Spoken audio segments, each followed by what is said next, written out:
Welcome to the first and very anticipated episode of Leg Lock MMA Podcast. I'm Cole Dixon. This is my co-host, Nicholas Blumke. and today we're going to be going over last week's fight card. Fight night, Marvin Vettori versus Kevin Holland. We're going to be going over tomorrow's fight night, very anticipated, Kevin Gaslin versus Robert Whittaker. And then, who knows, we might touch on UFC 261, Kamaru Usman versus Jorge Masvidal 2, Weili Zhang versus Rose Namajunas, Valentina Shashenko, probably butchered her name, who knows, and Jessica Andrade. And who knows, we might just shoot the shit as well. But first and foremost, we're going to go over last week's fight card. Marvin Vettori, Kevin Holland, main event.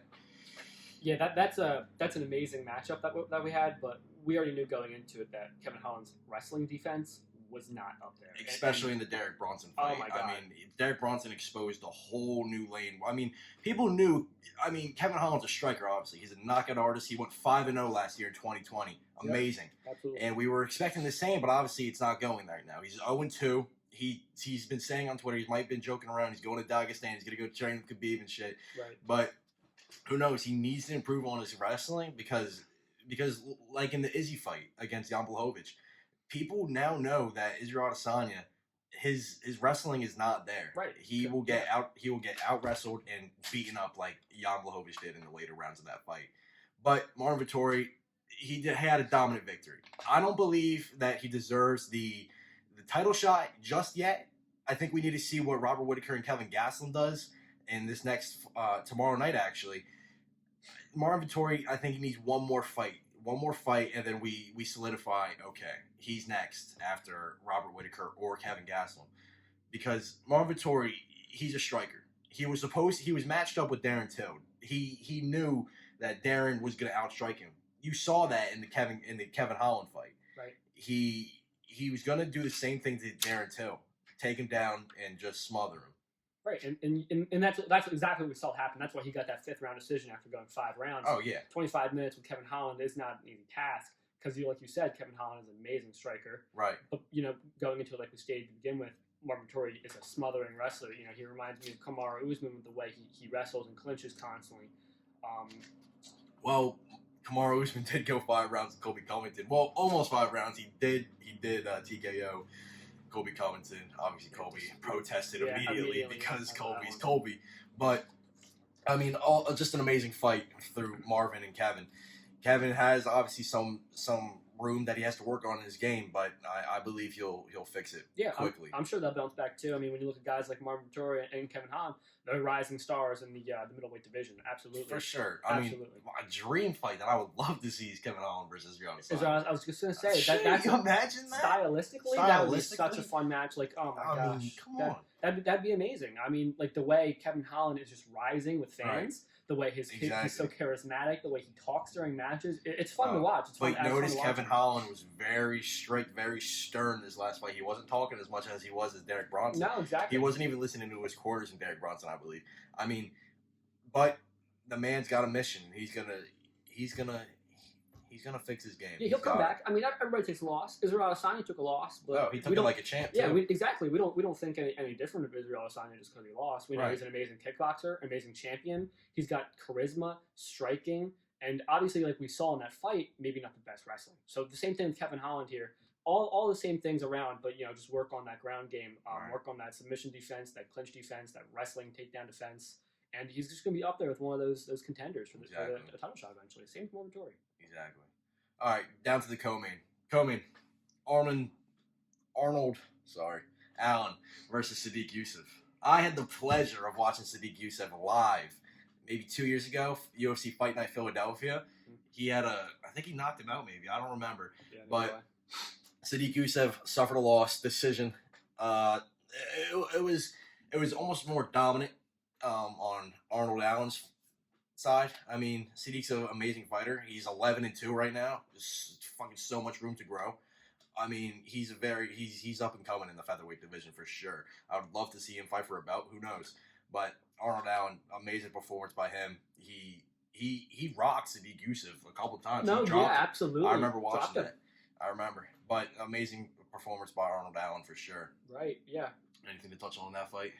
I mean, you already said it. Sadiq Youssef is an amazing fighter. I mean, coming into the UFC with a record as good as that so early in his career, Right. an 11-2 record, that's impressive in itself. I mean, we can't sleep on Arnold Allen though.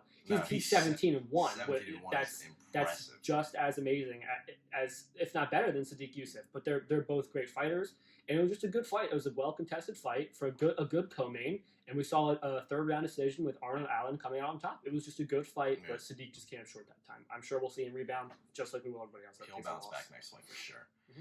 Middleweight fight. This was an interesting fight, always by Julian Marquez. I mean, his call-outs, top tier call-outs. We always like to see it. He's never calling anyone out except the top names. Not even the top names. What are you talking about? He called out He called out Kansas City football team. Oh, that's right. Match. Yeah, that's right. I forgot about that. That's funny. I mean, he had a very good submission victory over Sam Alvey. I mean, he almost knocked the man out, but round, yeah. Sam Alvey was trying to grapple with him. Julian Marquez put him in a rear naked choke beautifully. Absolutely. I mean, in that fight, when you look at it, Julian Marquez, he's 9-2 now. But after that layoff that he had. Exactly, but he was facing someone like Sam Alvey, who's 33-15 with one no contest. That's like crazy. Like that man has been in the game for such a long time, and he's a veteran of this sport, clearly by his record. And Julian Marquez submits in the second round. Yeah. But also Sam Alvey had dropped down to the middleweights from light heavyweight. Right, but still, that experience is still there. Right. The same thing with, Israel Adesanya moving up to fight Jan. I mean, that experience is still there. It's still a well-contested fight. But Julian Marquez came out and he looked amazing. Absolutely. Yeah. The Cuban Missile Crisis. Gotta love that nickname. The Cuban Missile Crisis. Absolutely, yeah. Gotta love it. All right. Down to the woman strawweight fight. Very, very anticipated return of Nina Nunes after her baby. Congratulations. Right. With her, spectacular. Spectacular. But Mackenzie Dern, amazing jiu-jitsu. Oh my God. Unbelievable. Against First round. Exactly. That's what I'm saying. The round was almost over. There was 12 seconds left of the round, and she made her tap through an armbar. I mean, Mackenzie Dern, she had weight cut issues in the past, but Mackenzie Dern, she seemed to have figured it out. She looks strong. She looks great. She's 11-1. She's definitely in the she's a running. Contender. She's in the running. Nina Nunes was, I believe, ranked 5. I mean, she's definitely going to have the top 5 opponents now. I mean, I forget who's the strawweight champion. I'm drawing a blank. This is nuts. It's Weili Zhang. Weili Zhang. So I mean, when you look at Weili Zhang's a tank. Though. When we get to that, we'll discuss that because she is one of my favorite fighters in the UFC, undoubtedly. Between the men and women, one of my top 5, absolutely. But when you look at a girl like Mackenzie Dern, of course, someone's cutting the grass. Someone has to be cutting their lawn at this time. But, at the first episode of Leg Lock, are you kidding me? We can't make this guy stop cutting his lawn, but it is what it is. But ridiculous. Back on to Mackenzie Dern. Like we said, she's in the running for that title for sure. I believe 1 or 2 more fights, dominant like she did with Nina Nunes, she got the title shot. Depends what happens with obviously Rose Namajunas and Weili Zhang, but we'll touch on that. Mm-hmm. Anyway, so last fight here, kind of pretty. I wouldn't call it sad. Amazing performance by Daniel Rodriguez, absolutely amazing. He picked Mike Perry apart. He absolutely destroyed Mike Perry, platinum Mike Perry, and it's sad because he's lost his last 2 fights in a row at this point. I'm not sure, but I remember he came off of I think he came off of a win. I'm not sure, but right. But the thing is, it's just where Mike Perry's mindset is after this loss, because this loss to him. The comments he made after this fight just kind of like broke my heart a little bit. He's like, I used to be great. Right. It pulls you down when you see a fighter, break. Darren Till, the lovable Darren Till, came in on Twitter. He said, Mike, why don't you come over down to England? I'll take you and your family. I'll take care of you. We got a sturdy camp over here. We'll take care of you. Right. He wants to see Mike win. I know him and Mike have that head-to-head sometimes. Darren Till, I think he said he was given $5,000 to be in his corner or something. Right. Yeah. And Mike, I mean, they say they hate their guts, but clearly, Darren Till. Darren loves the boy. Darren loves him. Darren has that respect for him. When you see at the end of every fight when people talk trash to one another, how they always shake each other's hands, and say good fight in the ring. It's the same thing with Darren Till and Mike Perry. You know, they shoot the shit and they talk to each other, but in the end, they respect each other as athletes and warriors. Right. So But, all Darren Till wants to see is Mike Perry succeed. But Daniel Rodriguez, he picked Mike Perry apart. He was hitting him with some heavy shots. I'm surprised Mike didn't go out. Yeah. I mean, Daniel Rodriguez 14-2. It's a pretty good record in the UFC. I mean, Daniel Rodriguez, he's got a lot more room to grow for sure, but amazing fight by him against Mike Perry. You know, absolutely. But overall, this fight night, one of my favorites so far. Oh yeah, it was lots of styles. I love Marvin Vettori and I love Kevin Holland. Yeah. And obviously Sadiq Youssef and Mike Perry. For sure. People might say the main event was boring. He liked to hump Kevin Holland, and the famous word Kevin Holland uses is hump. Yeah. But it was very technical, very situational. I mean, Kevin Holland stood his ground as best as he could, but again, he needs to work on the wrestling if he wants to improve in the middleweight division. Right, and that's a problem we see with a lot of fighters. Right. But I'm sure, just like everybody else, he'll come But I think Marvin Vettori still has to fight Darren Till to even get that title shot. I think so too. I know Darren broke his collarbone. Sad to hear that, and he had to pull out of this fight. But I think he needs to prove himself against Darren. Right, and we got to see this because this is the same division. But also, Darren's going to be out for a while healing from the collarbone. Because of the injury, absolutely. And when you look at Marvin Vettori and Kevin Holland, now that Marvin Vettori has won, in my opinion, I think we should wait to see who wins this fight night tomorrow. Robert Whittaker, Kevin Gaslin, the same exact division. You know, I think that Marvin Vettori should fight the winner of that, and whoever wins that should go on. Why? Are you kidding me? Why? The number one contender, Robert Whittaker. Well, you're right. Robert Whittaker's been the number one contender ever since he lost his You're right. He's been fighting. So I think if Robert Whittaker hopefully wins, in my opinion, because I love Robert Whittaker, he should fight that rematch with Israel Adesanya. But then you've got Marvin Vettori coming up. Is what I'm saying. Marvin Vettori has 2 fights. At the most 2 fights to prove himself. Not there yet. At the most 2 fights to get that title shot. Right. But tomorrow's fight night. Let's move on to that. Tomorrow's fight night. Robert Whittaker versus Calvin Gaslin. I'm sorry. Very much anticipated. Absolutely. Robert pulled out the night of the fight because of the surgery and because of I forget the injury he had. Yeah, absolutely. But it was an emergency surgery, and it was very sad to see him pull out. But everything comes together in the end. I mean, Calvin Gaslin, Robert Whittaker, they're fighting finally, and we get to watch for free. Can't get better than that. No, absolutely. I mean, Calvin Gaslin, he was fighting for his job his last fight. He was fighting for his job. He was getting dominated. I mean, it started after his loss to Israel Adesanya, and then Darren Till, and then I forget who he fought after that, but he has the chance to prove himself.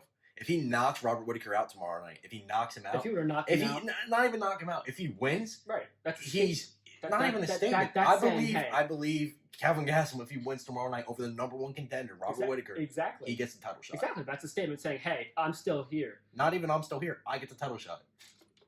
I get the title exactly. shot. I mean, like you said, it's Robert Whittaker. His job. It's Robert Whittaker coming off a fight that he won, and he was fighting for his job. He had so much riding on the line for that, and he steps in now after oh my God, who fought last?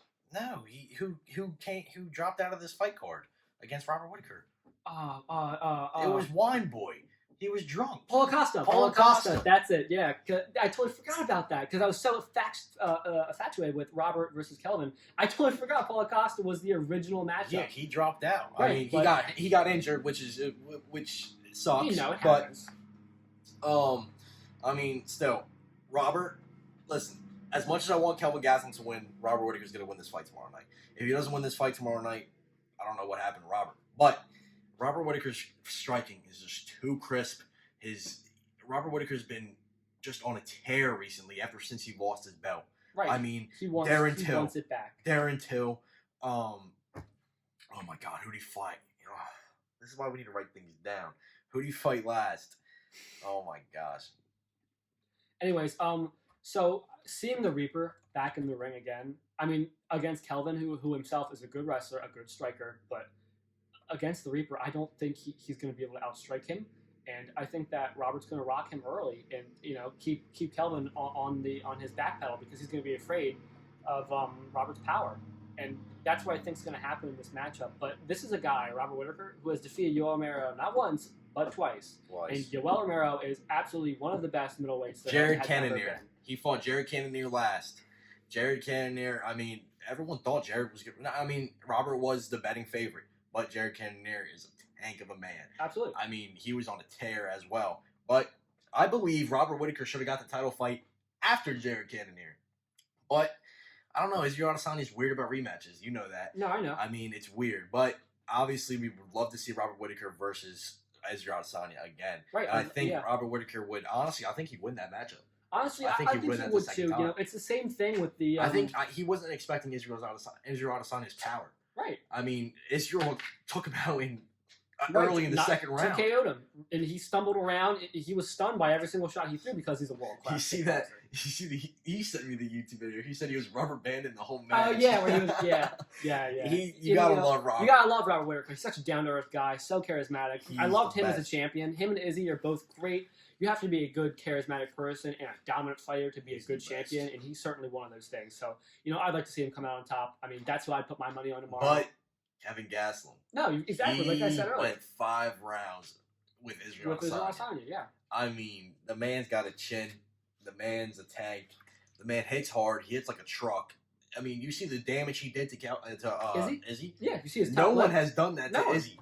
To this day. No. Since that fight. His top lip looked like it was puffed up, everything. He was landing his shots face was on. puffed up. I mean, the man did serious damage to Israel Adesanya. Right, so we can't sleep on Kelvin. You can't sleep on Kelvin. There's no at way. all. But he's also been on a losing streak, but he lost his last fight. So let's see what happens tomorrow night. Robert Whittaker, obviously the betting favorite in this. Off to the co-main.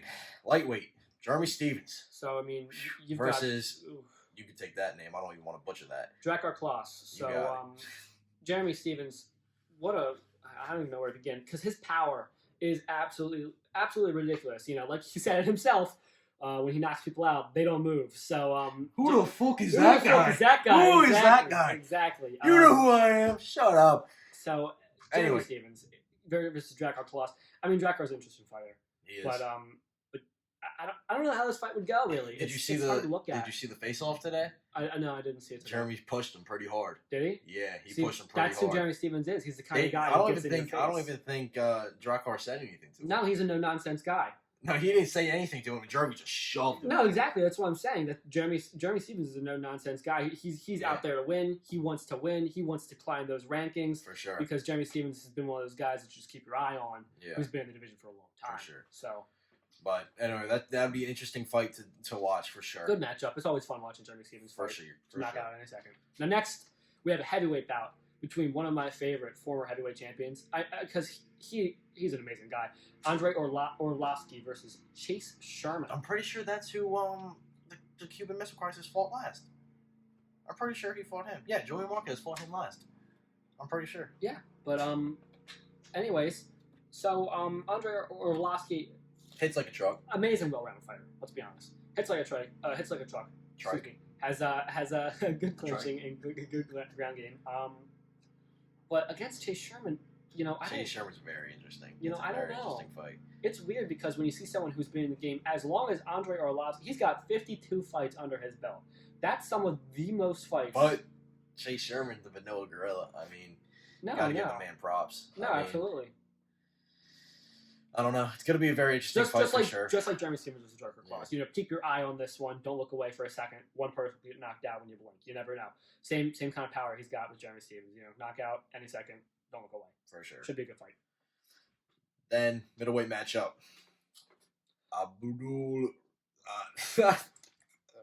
Abdul Razak Al Hassan versus Jacob Malkoun. Don't know much about these guys. Honestly, these are upcoming fighters.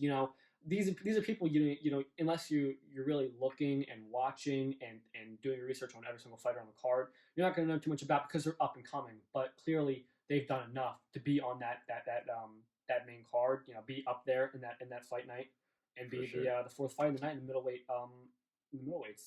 Same weight class as Robert Whittaker versus Kevin Gaslin. So whoever comes out on top here, they both have pretty decent records. Jacob's pretty new to the sport, but Abdul's been in there for a little bit, so whoever wins this matchup could potentially be another person in the running. Maybe fight Marvin Vettori next. You never know. Who knows? You never know. And then fight before that to start off the main card is Luis Pena versus Alex Munoz. Luis Pena, amazing fighter to watch. Amazing.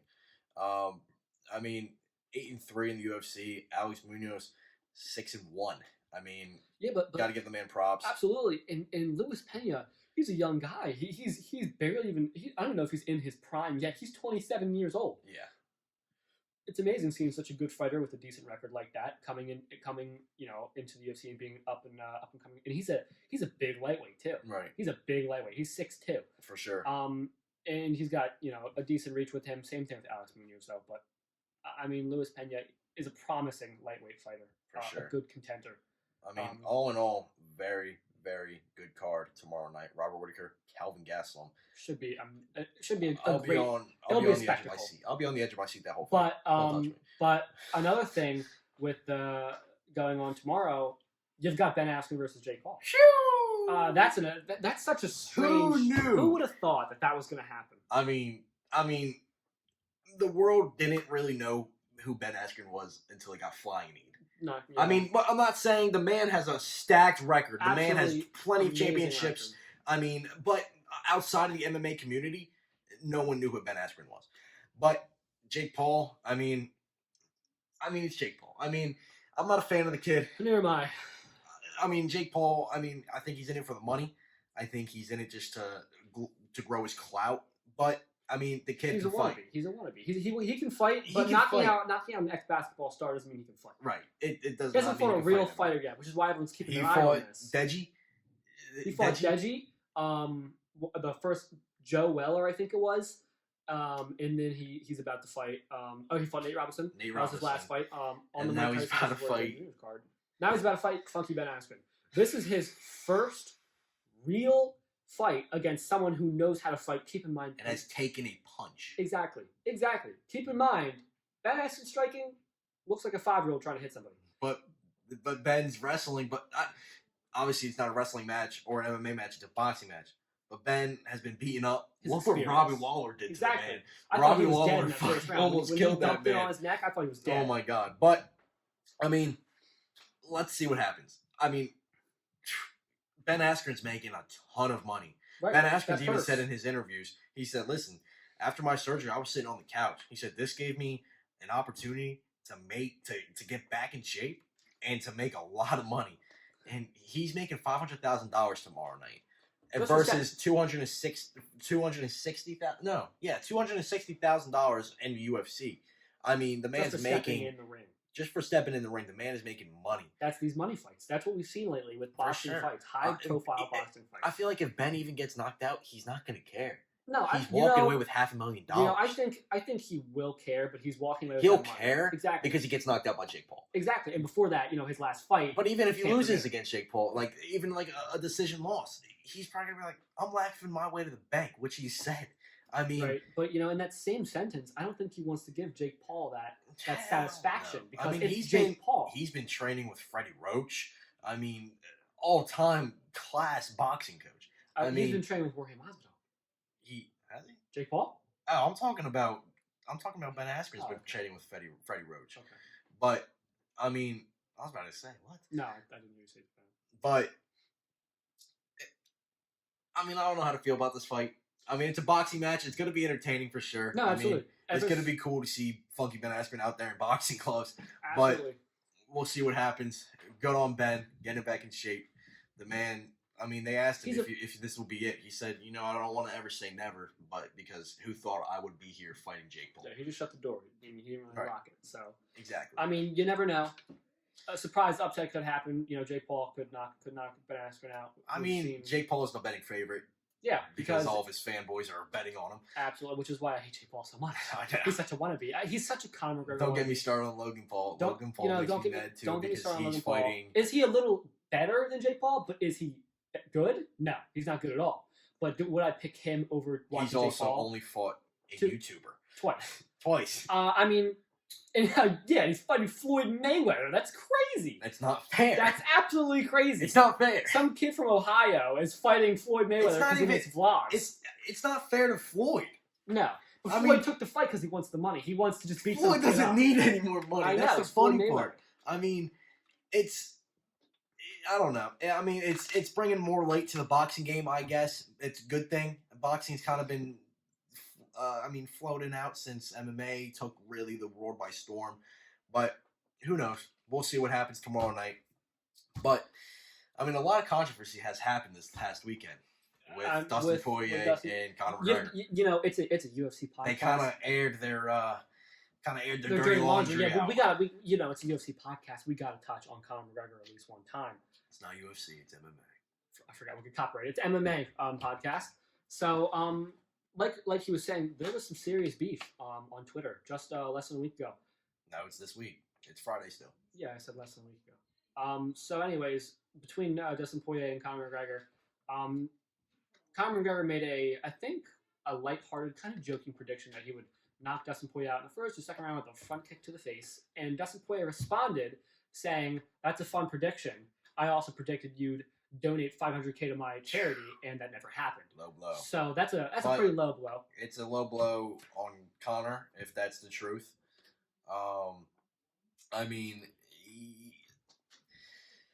I personally think Dustin should not have apologized. He said, "I'm sorry, I jumped the gun. I should have never said these things publicly, rather." Listen, bad blood makes fights. Bad blood makes fights for sure. We see that all the time. Colby Covington, Conor McGregor himself. Conor McGregor back in the day. Exactly. That's what made the sport. That's what put everything on the map. He put the UFC on the map. I mean, that's the UFC's poster child, which everyone knows. That's the main draw. I mean, honestly, I really think he should have kept it going. I mean, the UFC when they officially announced the fight on their social media, they said settle in the octagon. Right. I mean, they should have settled in the octagon. They should have been talking until the horn blows. Right. I mean, that's just me. Conor said the fight's off. He said it on Twitter. He said, but that's Conor McGregor. He's retired like 9 times now. Not even retired. He said he's like, the fight's off. I'm not fighting anymore. He's like, I want to fight someone else. Right. But I mean, it seems to be the fight's still on, which hopefully the fight is still on. I mean, he signed the contract. I mean, he can still pull out any time. No one can force him to fight. But he signed that contract knowing right after the fight with right after the beef with Dustin Poirier. He signed it. I mean, he obviously wants to fight the guy, and that's probably to squash the beef with Dustin Poirier. Right. Exactly. But I mean, listen, bad blood makes fights, like always. Absolutely. I mean, Conor. I don't know what happened to Conor. Ever since he came back and fought Donald Cerrone, it's been Mr. Nice Guy.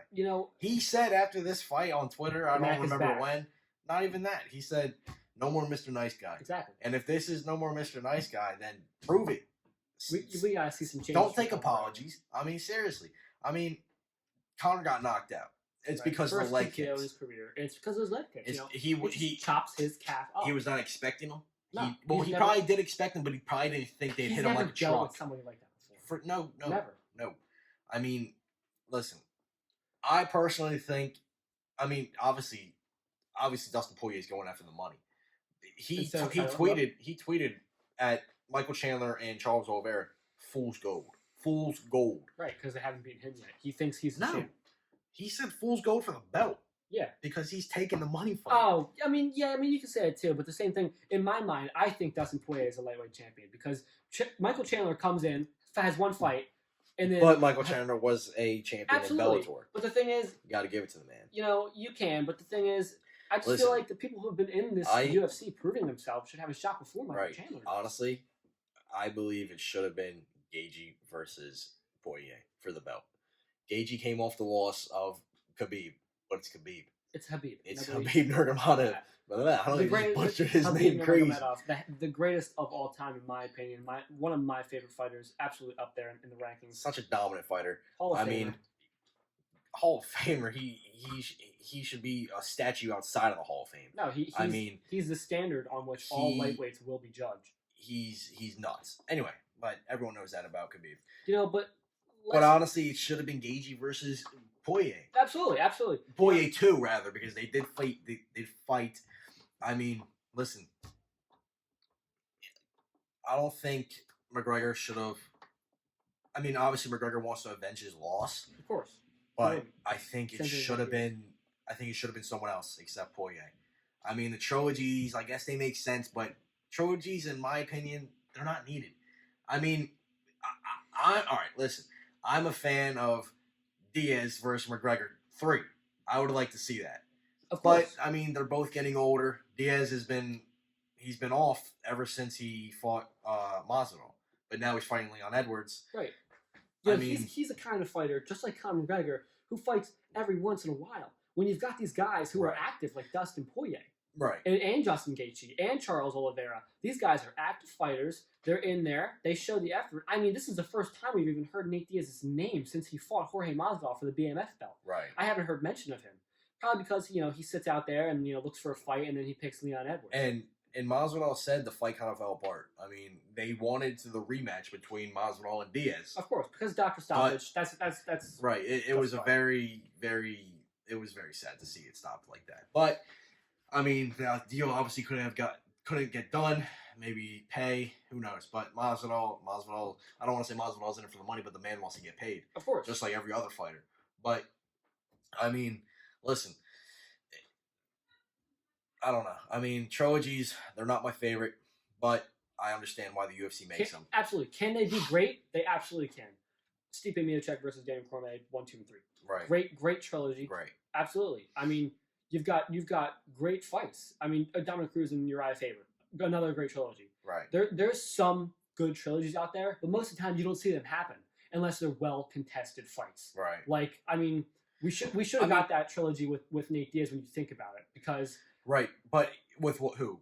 The thing is, listen. Conor? Yeah, the thing is, listen, because Conor lost the first fight. That's why he wanted to run it back immediately. And then he won that fight. Exactly. So you see when Conor fought Dustin Poirier for the first time, he won emphatically. Good on him. And then for like 3 years, nothing about Dustin Poirier. And then out of nowhere, we get a Dustin Poirier versus Conor rematch. Conor loses. Surprise, surprise. He wants to run it back immediately. Right, but listen, that fight was built for Conor. That fight was built for Conor. The Poirier 2. That was his comeback fight after the Cowboy fight. I mean, that fight was built for Conor to win. Conor did not capitalize, obviously. Right. I mean, Conor's got to make some changes. He's way too heavy on that lead foot. He's taking a more boxing stance to his fights. He did tweet out a video on his social medias that he looked like he was back in the karate stance. He was jumping around more, hopping around a little more. Will we see that the next fight? We don't know. I mean, Conor's getting older. Not old yet. I think he's 32 or something. I don't want to call the man old. I mean, the man will beat my ass any day. Yeah, I mean, he beat me with 3 fingers. But when you look at Conor McGregor, he's one of those draws who comes out and fights once, rarely twice a year. Right. I mean, the man wants to get paid. When he comes out and fights, he wants to get paid. But he did say he wants to have more activity this year. And, the thing is, the guy's fought once. He's going to fight again in, July? Yes. He's going to fight July. I think it's 10th. And then hopefully he fights a third time. That's what I would consider Conor McGregor being active again. 3 fights in 1 year from Conor McGregor is the first time we would have seen that since, like, Jose Aldo, not even Eddie Alvarez. Like, it would be amazing to see Conor McGregor come back again and be Conor McGregor, contender McGregor. But listen, I mean, Conor needs that motivation. He's got the riches. He can quit today and be set forever. for life. Yeah. I mean, the man is Conor McGregor. It's the name. The name's a household name. I mean, listen. He needs more motivation in his game to capitalize on everything. Dustin Poirier is still very motivated. Absolutely. I mean, obviously, in my mind, Dustin Poirier is the champion. Exactly. Dustin Poirier should have the belt wrapped around him right now. And Michael Chandler should be fighting against him right now. But obviously, Dustin Poirier wants the money. I would want the money too. Listen, who wouldn't? I mean, it's clear. It's understandable. It's understandable. Who wouldn't? Who wouldn't want the red painting night with Conor McGregor? Exactly. I would want it. Sheesh. But listen. I mean, like I said, they should have kept the beef going. I don't agree with Dustin for calling him out on the charity donation. I mean, I don't agree with that at all. He could have started something else. I mean, he could have just rolled with the punches with McGregor. Because that pissed Conor McGregor off. It did. He went on a Twitter rant for sure. The hillbilly, everything. Obviously, more vulgar language. But that's Conor McGregor for you. I mean, but listen, UFC won't let that happen. UFC needs to get this fight done. They just sold out the T-Mobile Arena in seconds. I mean, if the fight doesn't go on at this point, I mean, the UFC's losing a lot of money. Absolutely. But all in all, that's going to be everyone. The world will be watching that fight. That's for sure. If Conor McGregor wins that fight, I'll be watching the fight. I won't be watching the fight. I'll be in Hawaii. I think I'll be in Florida. Shit, that's gonna suck. We're just gonna have to tweet about it. That we'll sucks. be just copying tweets off. Anyways, follow Leg Lock MMA on Twitter. Please, Leg Lock MMA. Plug it. Please, we need followers. Anyways, we want to see this grow for sure. This is why we're starting this. I know many people aren't going to be watching this at first, but only one can hope. Follow me on Twitter. This is not the end of the podcast. I don't know why I'm plugging myself, but I just plugged it. Just plug it. Cold Dick 1. I mean, yeah, follow me, Nick Lumpy. That's it. For sure. But anyway, this is not the end. We're just plugging it. We need to get them subs up. No, absolutely. But we'll touch on that when we close the podcast off. But before we stop talking about Dustin Poirier and Conor McGregor, I just want to talk about the lightweight division real quick. The lightweight division, in my mind, is one of the best divisions in all of UFC. The most recognizable names, the best fights, some of the most. Honestly, best I agree with you on trash that. talk leading up. I agree with that. Welterweight division. No, that's what I was going to say. Welterweight's up there too. Welterweight division's top division. Of Absolutely. UFC. There's so many names in that division. Exactly. The same thing with lightweight. Lightweight, you've got Tony Ferguson, Conor McGregor, Justin Gaethje, Dustin Poirier, Max Holloway. There's tons. And when you get to welterweight, there's even more names. I mean, well, Max Holloway's kind of a featherweight. But he moves up. He's mainly in featherweight. No, he moved up for one fight against Dustin Poirier. That was the second fight. Who did he fight first? No, he fought Dustin Poirier twice. No, he didn't. Yeah, he did. What? He did. I'll show you. I don't believe him. Anyways, lightweight division stacked. I mean, there's so many names in that. Charles Oliveira versus oh my gosh, why am I drawing a blank on his name? Michael Chandler. I mean, that'll be an interesting fight. I don't think that should have been the fight to organize for the lightweight belt, in my opinion. But I mean, I see where the UFC wants to go. I mean, that would be an interesting fight. We'll touch on that in further episodes when it comes closer to that fight night. But I mean, listen, that Dustin Poirier and Conor McGregor beef on Twitter, I feel like it was just, what are you showing me? Really? Yeah. So they fought twice. I think that's when Poirier was a featherweight, though, when they fought. Maybe, but that's just another thing that another name that could obviously be a contender if he decided to or wanted to. But obviously, Max Holloway's a ruler. But Max Holloway always jokes about going up and when DC was still fighting. I was just he said, if anyone needs a heavyweight for DC, let me know. Right, he's eating all my yeah. But when you were just saying about the welterweight division. Welterweight division stacked. We get to see that. UFC 261, Jacksonville, Florida. Let's get to that. Sold out arena. Amazing. First arena. Sold out arena. First arena with people in it for the first time since coronavirus. This is going to be. Well, the Texans, the Texas Rangers baseball. Well, no, I meant UFC event. This is going to be the first UFC event. But this is going to have the most people in it since Corona. Absolutely. Jacksonville Arena. I mean, it's going to be nuts. And not to see that on TV. Not to mention a stacked card.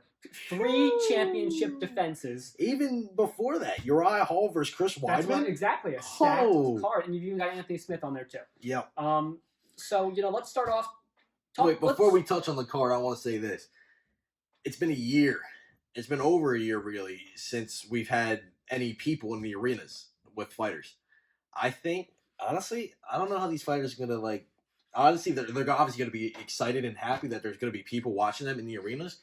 But they've been fighting in silence for the last year. I mean, who knows how their emotions and their nerves are gonna feel once they're in that cage. I mean, who knows? I mean, I'm probably just making stuff up here, but I mean, honestly, if I've been fighting in silence for a year in an empty arena, and then thousands of people are screaming, I'd be like, "Whoa, all right, let's get back to understand. this." You're more focused in a quieter arena, right? But you've got people that thrive off of that, like people. Jorge Masvidal, even McGregor versus Dustin Poirier 3. Right. I'm sure Lid's gonna be blown. Like what I tweeted about earlier. If you follow me on Twitter, I said, I tweeted out. UFC tweeted out. I replied. I said, "Well, could we see the old Conor McGregor under the bright lights again? Who knows?" But I mean, I feel like Conor lost that fight. I mean, who knows? I mean, no one was screaming his name. Well, yeah, but that's partly due because it's a more empty UFC place. But even if he was in an arena with people, even if he was losing, they'd still chant his name. because he's Conor McGregor. Right. You know, they chant Conor or whatever they chant, but that's the backbone. Exactly. That's the backbone of Conor McGregor. But everyone loves Conor. Honestly, But to touch on UFC 261, let's not brush that aside. Right. Kamaru Usman, Jorge Masvidal, 2. Jorge has a full camp this time. Not, what was it, 11 days notice or something like that? I'm pretty sure in that 11 days, he had cut like 20-some pounds. Near almost died doing it. I saw the video on his YouTube channel. Videos as well. I mean, follow Jorge Masvidal on YouTube. Don't plug him. We love Jorge, but don't Yeah, plug him. Anyways, let's start from the bottom and go up to the top because we started at the top and gone down this whole time. So let's start with Anthony Smith versus Jimmy Crute. Anthony Smith, another one of those guys who's been in here a long time. Coming off a losing skid, though. Yeah, of course. You know, people do come off losing skids, but, you know, they'll bounce back just like everyone else. I mean, he fought John Jones, and then since then... That's I mean, it's John Jones. It's John Jones, but arguably Anthony Smith, he looked good in that fight with John Jones. You know, that's a guy with 51 fights under his belt. That's a guy with experience. That's a guy you should be afraid of because he's been in the game a long time. But, you know, not to sleep on an upcomer like Jimmy Crute like we've seen so far, 12-1. This kid, 25 years old, one of the youngest UFC fighters. I mean, it's going to be a good fight, regardless. Just another good matchup. Yeah, I mean, that's a good lightweight heavyweight fight. Any thoughts on that one? I mean, Anthony Smith, he's a fighter. I mean, fighting Glover Teixeira, he didn't look great fighting Glover. No.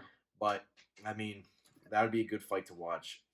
Light heavyweights, you never know what's gonna happen. One punch, someone could be out. But yeah. Anyway, going up the ladder, middleweight, Uriah Hall, Chris Weidman, legends of the game, fighting each other. Absolutely legends of the game. They might, when you look at a guy like Anthony Smith, he's not really a legend of the game per se. He's been in the game, but he's a veteran of the game. But when you have people like Chris Weidman and Uriah Hall, who have made names for themselves in their 20-something fights. Exactly. Was not. Chris Weidman, first person to break Anderson Silva's undefeated streak for what was it, like 3 years or something like that? Yeah, but Anderson Silva kind of broke himself after he broke his leg. Exactly. I mean, Chris Weidman, he's getting old. He's getting up there in age. I mean, the man is still Chris Weidman. Watch him while you can. You know, he's exactly. And he's 36. Same thing goes with Uriah Hall. He's also 36. Right. Uriah Hall, I think he's honestly the blueprint of like an Israel Adesanya fighter. I mean, yeah, another good kind of technical kickboxer, striker. For sure. I mean, good fight. I mean, everything, their stats the same basically. I mean, Uriah Hall might have an inch or two on Chris Weidman, but I mean, that'd be a good fight to watch. I'd love to watch that fight. 2 legends of the game, like I said. Of course, it would be a good runner-up to the next and first title bout out of 3 on UFC 261's card. This will be a monster of a fight. It will be a well-contested striking fight, but it could go to the ground. You've got Valentina Shashenko versus Jessica Andrade. Valentina Shashenko is one of the best strikers / kickboxers in the women's division entirely. Out of any weight, it doesn't matter. Sure. She's a hit woman. She'll put you down. Nuts. They call her the spy. They call her a spy. The woman, honestly, she reminds me of Black Widow. Right. She's insane. She's deadly. Not to knock Jessica Andrade. No, you can't. Jessica Andrade dumped Rose Namajunas on her head and knocked her out. I mean, Jessica Andrade is a tank of a woman. Oh my god! I mean, she is a literal tank of a woman. But Jessica Andrade is, I think she's going up or down for this fight. She's not a flyweight. I think this is her first flyweight. I think she's going down. Yeah, well, she's going. You think? I don't remember. Well, she looks like she's what? She's 115 for this fight. That's wow. I don't know. Maybe she. I think she's going down. No, there's no way. She's 115 now. If she was going down, she'd be almost less than 100 pounds. She must be going down. There's no way. There's no way. No, she's going up. She's going up. Valentina Shashenko is a 125 champion. She's going up. She's going up 10 pounds. Really? Yeah, because she's fought Rose Namajunas for the belt and she lost to Weili Zhang. So she's going up. Anyway, I believe this fight will be nuts. I mean, Valentina Shashenko, she kicks, punches, ground game, submission games. She can defeat you with anything. She's got so many weapons. She's got it. Jessica Andrade, she is amazing wrestler. Nuts. A good grappler. Knockout power. Of course. Grappler. She will dump you on your head like she did to Rose Namajunas. Speaking of Rose Namajunas, the next fight, honestly, like I said earlier, I think the most anticipated women's strawweight fight ever. One of the most anticipated women's strawweight fights ever. It took so long to put this fight together. I mean, after Rose's Rose fought Jessica Andrade, her last fight. She won split decision. I mean, Weili Zhang though. The woman is 21-1. You can't sleep on Weili Zhang. Weili One of my favorite fighters is in her prime. There's not many things like Weili Zhang, the first Chinese champion out of men's or women's ever. Right. That's something in itself. Because you've had tons of Chinese fighters come in and not be able to make a name for themselves, but then you got Weili Zhang comes in, defeats the champion. Just brawled I don't up remember that who it was ladder. at the time. It's Weili Zhang? Yeah, when she won her belt. Who was it She from? took in Jessica Andrade. Because after Jessica Andrade beat Rose Namajunas, she got Weili Zhang. That's right. Rose Namajunas was the champion because she beat Joanna Jędrzejczyk. She's got a hard name to pronounce. But anyways, speaking of her, Weili Zhang's first title defense against her, one of my favorite men or women's fights. It's the best. It was the best fight in UFC history, in my opinion. One of the best. I mean, you've got fights up there with like Jones versus Gustafsson, I was standing up that fight watching it. I was just screaming at the TV. Of course, because I've never seen it. I wouldn't call it an injury, but I don't know the hematoma on her head. The hematoma on her head. She looked like E.T. I mean, Weili Zhang busted her up, but so amazing doing it. But so did Joanna Jędrzejczyk. One of the best strikers in the game. She definitely got some good counter strikes back. Weili Zhang, I mean, very few people have defeated Joanna. Very few. Yeah. But Rose Namajunas defeated her twice. I mean, listen. Rose Namajunas, obviously. Thug Rose. Thug Rose. Listen, she's obviously the more smaller woman in the fight. She looks very much smaller than her. I mean, this is one of those people where you just can't judge a book by its cover. Joanna Jędrzejczyk was tearing through people when she was the champion. Joanna's got power. So does Weili Zhang. They couldn't put each other out. No, they were slugging for the fences until the bell rang. Until the bell rang. I mean, listen. It's going to be an amazing fight. I personally think Rose is going to steamroll her. I think Rose is going to steamroll this woman. I think she's going to rock her, take her back, and choke her out. Yeah, Rose is very popular for doing that. I'm going to have to disagree with you on that because, you know what? We've seen Weili Zhang. Mike Tyson said this. I'm agreeing with Mike. I get it, but I'm agreeing with my own thoughts as a MMA fan. Weili Zhang, one of the best fighters in the UFC no right doubt.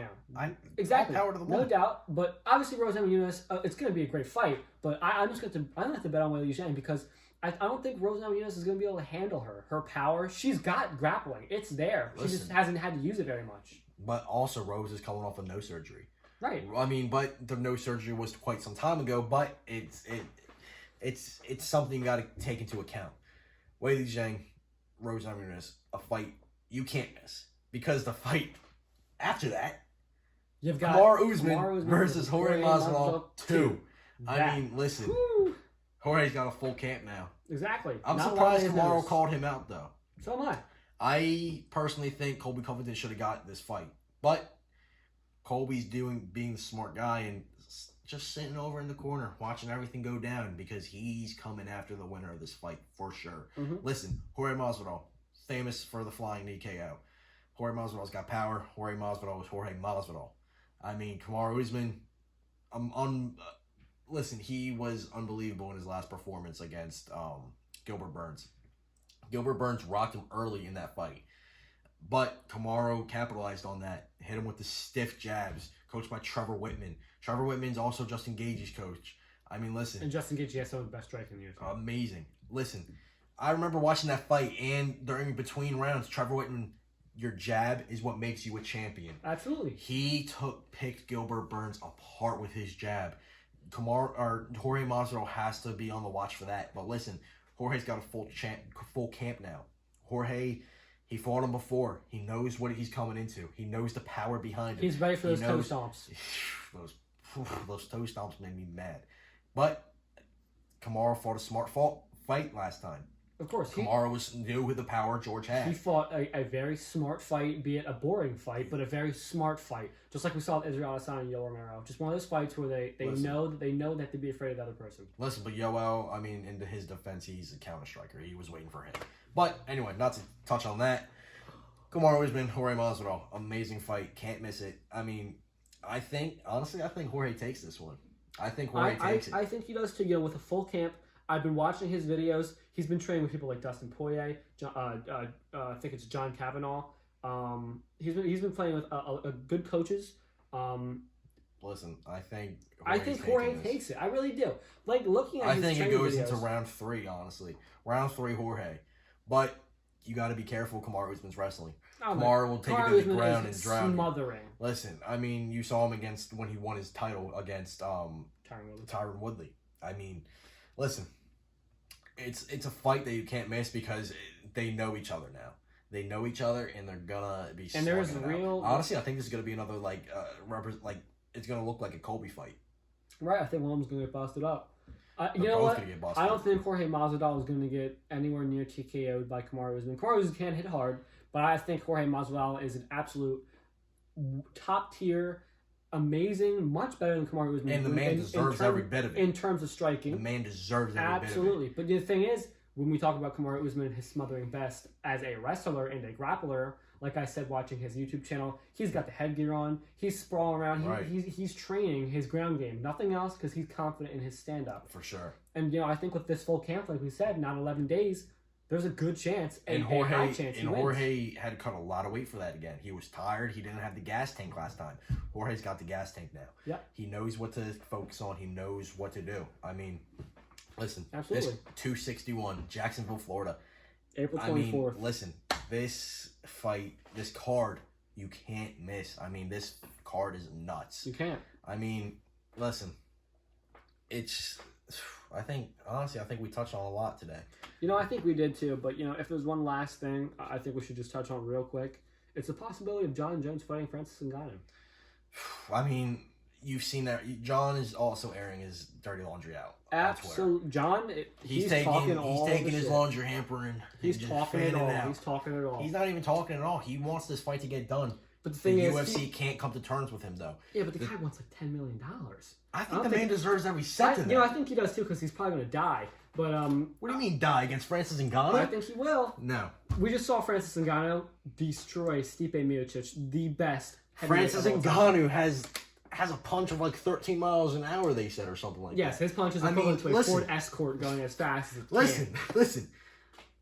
It's John Jones, though. I know it's John Jones, but we've never seen John Jones get hit like that. But it's John Jones. I get it. He will pick him apart from the outside. I get it. He will pick him apart from the outside, take him down, and submit the man. I get it. But did you see the way that Stipe didn't sprawled on Stipe Ngannou and wrestled him? Listen, and Stipe is not known for his wrestling, though. I mean, Stipe's an amazing wrestler. But listen. John Jones, Francis Ngannou. I hope that fight comes to terms. I hope they get that fight done. But did you see that the UFC proposed Francis Ngannou versus Derek Lewis too? And he turned it down. He turned it down because he said it's not enough time. I respect the man Bad for that. Bad timing is what he said. But I in my opinion, I agree with the man. He just won the belt. Derek Lewis versus Francis Ngannou. I mean, that would be an amazing fight to watch. But I would love to see John Jones have his heavyweight debut against Francis Ngannou, champion. That's a great debut. That speaks to his name. But if anyone's been watching John Jones' transformation from light heavyweight to heavyweight, built like a shit brick house. Listen, he is that a big man guy. is a beast right now. He is built. He is lifting weights. He's gained so much weight and muscle. The man is built. But I would love to see that fight happen. One of those spectacle fights like Muhammad Ali versus Frazier or anything like that. One of those spectacle fights that we'd want to see. You've got John Jones, who's really never been defeated or really never been even. He's been disqualified for an elbow 12 to 6 elbow. Stupid. It's stupid, exactly. But we've never really seen John get drug into deep water because that's how good of a fighter he is. Right. He knows how to stay on the outside, how to counter strike, and how to absolutely dominate his opponents. Which is why I think someone with the power of Francis Ngannou, someone with, say he gets a full camp in wrestling defense, could be one of the scariest people in the world when it comes to fighting. For sure. I mean, Francis, I believe Francis will be a heavyweight champion for a while. I think he will too. But if the John Jones fight does not happen, right? If it doesn't happen, but if John Jones gets that fight, I think that's the only chance that he loses that belt anytime soon. But we would have to see what happens if they come to terms. But say John Jones did win and Francis Ngannou loses that belt. I'm sure he'll get the rematch eventually. But imagine Stipe Miocic versus John Jones. Stuff like that. Dream fights for people who are really good fans of the heavyweight division. It would be amazing. It'd be amazing to see what happens. But we have to look at the future and the present right now. And the present is tomorrow night. Robert Whittaker versus Kelvin Gaslin. Amazing. Can't miss the fight. Can't miss it. Yeah. It's going to be a slugfest. I believe it's going to be a slugfest. Yeah, we'll be watching it, that's for sure, and we'll be tweeting about it as well. For sure. Make sure you follow us on Twitter at Leglock MMA. Leglock MMA on Twitter. Follow me on Twitter. It's ColdDick1. Follow me on Twitter. It's Nick.Blumke. And make sure you follow the YouTube channel. This will be on YouTube. Obviously, you'll be watching it. Mm-hmm. It's going to be on Leglock MMA YouTube. I mean, I think we touched on a lot today. I think that's it for our first podcast. Obviously, we're gonna grow if you watch us. The setup's gonna grow a lot. I'm recording on my phone right now. Right, we got a ring light. We got some plans for the future for sure. This is what we're passionate about. We like this. We're having fun doing this. Exactly. So give a watch if you're a UFC fan. You want to see a younger audience talk about UFC the way we talk about it, then give us a watch. Right. I think you should give us a chance. For sure, give us a chance. That's all we ask. Right. That's all I ask. That's all. So that's it. We're doing it for fun. Just look out for us. I think that's it. I think that's it too. Thanks for watching the first podcast. Watching our debut episode of Leglock MMA. I don't think it could have gone better.